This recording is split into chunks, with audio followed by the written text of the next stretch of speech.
미국 중간선거 투표가 이제 마무리 수순으로 접어들고 있습니다. 일부 주에서는 개표가 시작됐습니다. 선거 결과에 따라 트럼프 대통령의 정치적 운명이 갈릴 것이란 전망입니다. 네, 특히 북한과의 비핵화 협상과 우리 경제에도 영향을 줄 것으로 보이는데요. 워싱턴 연결해서 현재 상황 짚어보겠습니다. 윤석희 특파원. 네, 워싱턴 DC입니다. 네, 미국 중간선거 일부 주에서는 이제 투표가 다 끝나고 개표가 진행되고 있다고요? 네, 오늘 미국 중간선거는 오전 5시 버몬트주에서 첫 투표가 시작됐는데요. 이제 미국 동부 지역 대부분에서는 투표가 끝나고 개표가 진행되고 있습니다. 아직 중부와 서부 지역에서 투표가 진행되고 있는 상황인데요. 한국 시간으로 오전 11시쯤 투표가 모두 마무리될 예정입니다. 미국은 투표가 완료되면 시간대가 다른 주에서 투표가 진행 중이더라도 개표 절차에 들어가는데요. 선거 결과의 윤곽은 이곳 시간으로 자정쯤, 한국 시간으로는 오후 2시쯤 드러날 것으로 예상됩니다. 지난 2016년 대선의 경우 동부 시간 기준으로 밤 11시쯤 트럼프 대통령의 우세가 드러났고 2시간여 뒤 당선이 확실해졌습니다. 미국 선거에서도 출구조사가 이루어지고 있지만 당선 예측보다는 투표자의 성향이나 정책 평가 등을 알아보는 데 초점을 맞추고 있습니다. CNN 방송은 오늘 실시한 출구조사 결과 응답자의 56%가 미국이 잘못된 방향으로 가고 있다고 답변했다고 전했습니다. 도널드 트럼프 대통령의 국정 수행에 대해서는 지지하지 않는다는 답변이 55%로 지지한다는 응답 44%보다 11%포인트 높았습니다. 이번 선거는 트럼프 대통령에 대한 중간 평가 성격이 강한데 현재까지 최종 결과 어떻게 전망되고 있습니까?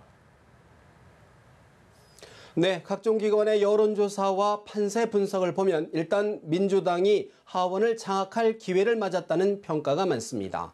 선거하루 전 발표된 CNN 방송의 여론조사 결과를 보면 투표할 의향이 있는 유권자 55%가 민주당을 지지했고 42%가 공화당을 지지하는 것으로 조사됐습니다. 하지만 민주당과 공화당의 격차가 좁혀지고 있다는 결과도 적지 않아 민주당이 하원에서 승리를 섣불리 낙관하기에는 조심스럽다는 관측이 나오고 있습니다. 앞서 미국 CBS 방송은 하원에서 민주당이 225석을 차지해 절반인 218석을 넘길 것으로 예측했지만 오차 범위가 플러스 마이너스 13석에 달해 경우에 따라선 공화당의 과반 유지도 가능한 것으로 분석했습니다. 상원은 51석대 49석으로 다수당인 공화당이 과반을 유지할 것이라는 관측이 지배적입니다. 선거 대상 35석 가운데 26석이 민주당 소속 의석이어서 애초 공화당에 유리한 구도인 가운데 공화당이 노스다코타 등에서 한두 석을 더 가져와 의석수 격차를 더 벌릴 수 있다는 전망도 나옵니다.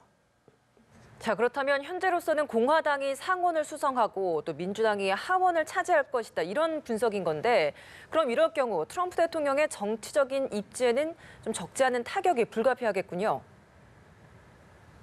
네, 그렇습니다. 상하원을 모두 장악했던 집권 여당 공화당이 민주당에 하원을 내줄 경우 트럼프 행정부의 정치, 경제 정책 추진에 일부 제동이 걸릴 것으로 예상됩니다.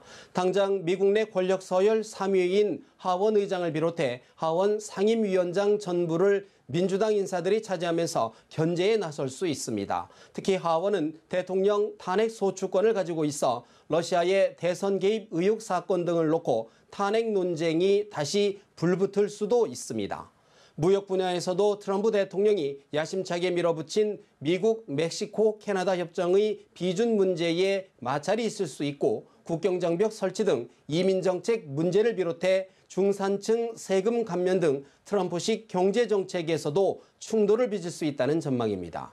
다만 미중 무역 전쟁과 관련해서는 민주당 역시 큰 틀에서 동조하고 있다는 점에서 의회 권력 구조 개편과는 별도로 움직일 것이란 관측입니다. 일각에서는 민주당이 하원 다수당이 된다면 트럼프 대통령의 무역 정책 추진력이 약화하며 한국 경제의 부담도 다소 완화될 수 있다는 기대 섞인 전망이 나옵니다. 윤 특파원, 우리 입장에서는 이번 선거 결과가 미국의 대북 정책에 어떤 영향을 미칠지 최대 관심사인데요. 민주당이 하원을 차지한다면 어떤 변화를 예상할 수 있을까요? 네, 먼저 트럼프 대통령이 주도해온 대북 정책에 민주당의 입김이 강해질 것이라는 전망입니다.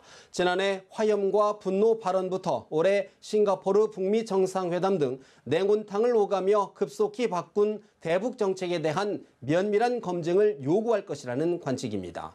당장 선거 직후인 오는 8일 뉴욕에서 열리는 북미 고위급 회담을 비롯해 2차 북미 정상회담 추진에도 속도 조절이 불가피할 것이라는 분석입니다.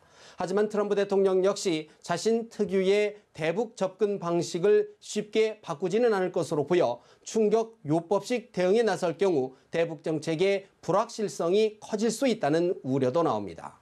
다만 민주당 역시 그동안 북한 문제의 외교적 해법을 강조해왔던 만큼 현재의 대북 정책이 유지될 것이라는 전망이 많습니다.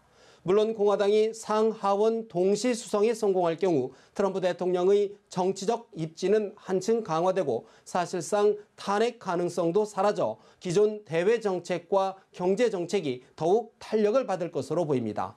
2020년 재선 가능성도 그만큼 높아지고 내년 초 2차 북미 정상회담 개최도 순항할 것이라는 전망입니다.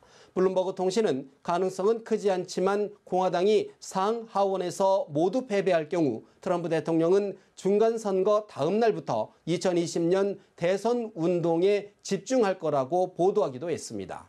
지금까지 워싱턴에서 전해드렸습니다.